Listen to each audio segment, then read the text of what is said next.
नमस्कार। इस वक्त शाम का समय है और यहाँ पर जो सभी बच्चे बैठे हैं ये भास्कर क्लासेस की लाइब्रेरी है। हम वहां पर आए। आप इन चेहरों को देख सकते हैं कैमरे के अंदर, जो अपने संघर्ष कर रहे हैं पढ़ाई की। किसान के बेटे हैं, कभी उधार पैसे लेके आया है या किसी के पेरेंट्स ने भेजा है या किसी के भाई ने या किसी टीचर के जरिए। ऐसे नहीं आए। आज एक विशेष समय था, शाम को लगभग 6 बजे रहे थे। एक कॉल आता है। ये यहाँ इधर सीट पे बैठी पन्नी है। पन्नी भंवार गांव की रहने वाली है। स्वर्गीय श्री बांकाराम जी कड़वासरा की बेटी। मेरा परिचय उस बच्ची के साथ एक दिन हॉस्पिटल में होता है। रात का टाइम। ये छोटी सिस्टर कोविड से बीमार थी। परेशान होकर क्या कहती है कि पैसे खत्म हो गए, अब क्या करें। कारण यह था कि किसी प्राइवेट हॉस्पिटल में 2000 रुपए लेकर जो घर से खाने के लिए आए थे वो गए। जांच में आधे घंटे में वो पैसे खत्म हो गए। जब अगले पैसे मांगे, पैसे किसी ने दिए नहीं। बड़ी सिस्टर छोटी सिस्टर को गवर्नमेंट हॉस्पिटल रात को 9 बजे अपने साथी पढ़ने वालों के साथ लेके पहुंच जाती है। वहां एडमिट कराती है। उसके ठीक 10-15 दिन बाद जिस एग्जाम में ये अभी सेलेक्ट हुई है, जिसके लिए आज कॉल आया था, वो एग्जाम होना था संस्कृत विभाग के कॉलेज स्कूल लेक्चरर का। उसके शब्द थे, सर पैसे तो आते रहेंगे, कोई बात नहीं, लेकिन इसके कारण मुझे डिस्टर्ब हो रहा है। ये रहेगी जिंदा या मर जाएगी। मजाक में कहती है। मैंने कहा क्यों परेशान है? तो कि सर क्या करूं, पढ़ूं या इसके साथ रहूं। कैंटीन है हॉस्पिटल की। रात के टाइम चने खा करके पेट भरती है। मोबाइल नहीं था, एक टैब था मेरे हिसाब से। टैब में सिम लगी हुई थी। मैं उन स्टूडेंट को बता रहा हूं जिनके पास में 2-2 मोबाइल है। एक मोबाइल में 2-2 सिम है। इनके पिताजी का स्वर्गवास कैंसर के कारण जुलाई 2024 में हो गया। बाद में मुझे पता चला। घर में पैसे नहीं, तो इनकी मदद कौन कर रहा था? कुछ मैं बैकग्राउंड इनका बता दूं। किसान परिवार, खेती कर रहे थे पिताजी का स्वर्गवास हो गया। ये ननियाल रहती थी, बामंडला में। सियोड़ परिवार है। समललाल जी जो अभी सीतलवाना तहसीलदार है, इनके बुआ जी के बेटे हैं। वो इनको आर्थिक रूप से सहयोग कर रहे थे। जो बच्ची इस समय स्कूल लेक्चरर बनी है, उसके परसेंटेज कितने आप बता सकते हो? कितने परसेंटेज होंगे इसके 10th में? अनुमान लगा करके बताइए। आप खड़े हो, बोल के बताओ क्या होता होगा। कम से कम 90% तो होंगे ही होंगे, तभी 80 से तो ऊपर ही होंगे। आपका आइडिया बिल्कुल भी सही नहीं है। 67%, 66% सरकारी स्कूल जो केकड़ का है, राजकीय उच्च माध्यमिक विद्यालय, वहीं से 12वीं की। तो 12वीं में तो 90 बने ही होंगे। 12वीं में कितने बने होंगे? 65, 70 भी नहीं बने। फिर सांवरिया कॉलेज धोरीमना से, वहां से इसने पढ़ाई की। तो अब कॉलेज में तो 70-80 बन गए होंगे। कितने बने होंगे? 75। उसके बाद बाड़मेर आ जाती है, अपनी तैयारी करती है। MA हिंदी से करती है। जहां जिस जगह खड़े हैं, ये रामाराम जी सर, सतपाल जी, अपने मोतीराम जी, गणपत जी, ये इनकी एक टीम है जो गांव से आने वाले बच्चों को पढ़ा रहे हैं। हालांकि मेरा काम यहाँ नहीं रहा। मैं तो इसलिए आया हूँ कि मिठाई खिला रहे थे, आपसे मिलने आ गया।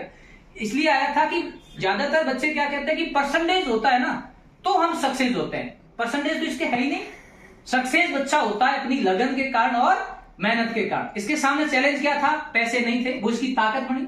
पिताजी का स्वर्गवास हो जाना, छोटा भाई है, मदद कौन कर रहा था? कई बार इनसे पूछते थे। इनके साथ ही आप जैसे दोस्त जो साथ में तैयारी कर रहे थे। छोटी बहन विमला कह रही थी, सर सिलेक्शन इसका हुआ, कोई बात नहीं, रोटी तो मैंने बनाई ना, तभी तो पढ़ाई की।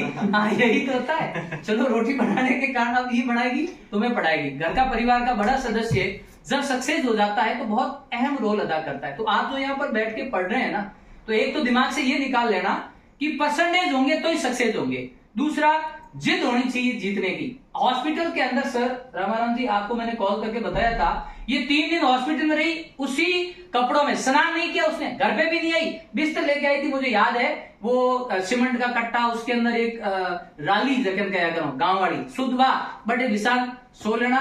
एक किताब दी गई, उसी समय उसने पढ़ करके वो वहां फिनिश कर दी। मोबाइल नहीं पास में, जेब में 1 रुपया नहीं। हकीकत बता रहा हूं, उस समय इसके पास, मैं ये नहीं जिक्र कर रहा हूं कि हमने क्या किया क्या नहीं किया, मायने ये नहीं था। रामाराम जी फिर एक दिन मुझे मिले थे। मैंने कहा वो बच्ची पता नहीं सर कौन है, लेकिन ये श्योर है उसके अंदर मैंने एक जिजीरता देखी, एक अंदर आग देखी। वो कह रही कि सर मैं सेलेक्ट होंगी, लेकिन परेशान होती थी कि मेरे साथ ही तकलीफ क्यों हो रही है। इसकी सिस्टर वापस बीमार पड़ गई। एग्जाम की डेट नजदीक आ गई। सिस्टर को देखना या एग्जाम देना, लेकिन दोनों भूमिका को निभाई। कोई भी मिल गया ऐसा नहीं है। इसने किसी को भी चेहरे को देख करके आप ये नहीं अंदाज लगा सकते कि इसके पिताजी नहीं है, जेब में 1 रुपया नहीं, आप रोने बैठ जाओगे आपके पास पैसा नहीं है, फिर भी वो हॉस्पिटल में खड़ी थी, डेंगू हो गया था और इस बच्ची की प्लेटलेट लास्ट साइज 40,000 आ गई थी और 7 दिन वो एडमिट रहती है। इससे विपरीत परिस्थिति होती नहीं है, फिर भी एग्जाम दिया और एग्जाम में टोटल जहां तक मुझे पता चला है कि मैं देख के बोल रहा हूँ, ज्यादा याद नहीं रहता, साइंस का हूं तो आर्ट्स पढ़ा, 17 सीट थी सामान्य से, शायद टोटल 17 थी, उसमें से सामान्य के 8 पद थे। मैं आपसे बात इसलिए कर रहा हूं कि आप कभी अपने आप को निराश मत करना। और इसकी 4th रैंक है ऑल और राजस्थान के अंदर और सिलेक्ट है, ताली बजा सकते हैं। ऐसा ही नहीं, इनके साथ में एक और यहीं आप बैठ के अशोक विश्नोई जिसकी 5th रैंक है, मुझे नहीं पता, मैं अशोक से नहीं मिला हूं, उसके लिए भी आप तो आपको क्या करना है ये आप तय करें, अड़ोस पड़ोस में क्या हो रहा है कोई मतलब नहीं। तो इस बच्ची की कहानी में 3 चीजें सीखने लायक, घर की कितनी विपरीत परिस्थिति, पढ़ाई को डिस्टर्ब नहीं किया, पिताजी चले गए, उसको चैलेंज लिया। मैं तो कहता हूं मालिक यदि ऊपर से देख रहा है अभी तो उनके पिताजी को भी अच्छा लग रहा होगा कि मेरी बेटी सक्सेस हो गई।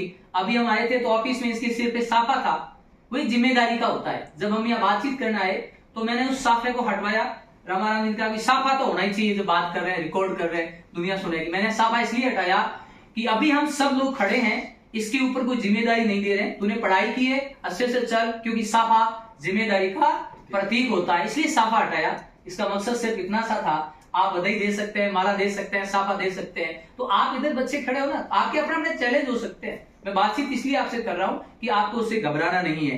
एमए हिंदी से 70% इसने किया था।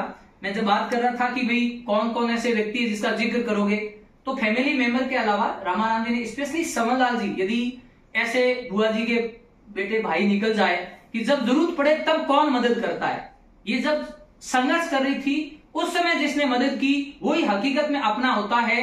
बाकी सफल होने के बाद में तो पता नहीं, कल परसों तो बहुत सारे इसको माला पहनाने वाले, साफा लेने वाले, मंचों पे बुला करके इनाम देने वाले मिलेंगे, और मिलना भी चाहिए क्योंकि इसने साबित किया है, अब ये उसकी हकदार है। लेकिन मैं हमेशा बोलता हूं कि जिस वक्त विद्यार्थी अंधेरे में गुमनाम जिंदगी जीता है, संघर्ष कर रहा होता है, उस समय ये टीचर्स लोग होते हैं, वो उनका हाथ थामते हैं और कभी कहते नहीं है।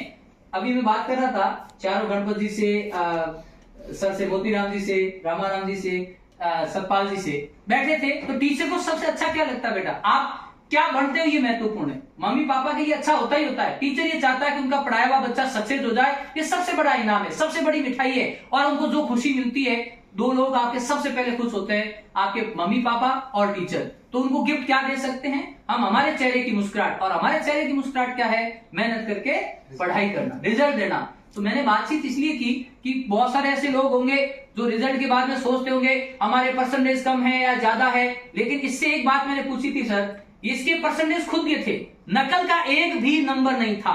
आजकल 90% आ रहे हैं, मैं नकल का कोई किसी पर आक्षेप नहीं लगा रहा हूं, लेकिन आपको कोई नकल करवा रहा है तो आपका सबसे बड़ा दुश्मन है, और किसी को बर्बाद करना है तो उसको नकल करवा दो, वरना 66, 64 और 75% का बच्चा सक्सेस होकर के राजस्थान के अंदर 4th रैंक लाना कोई छोटी बात नहीं है।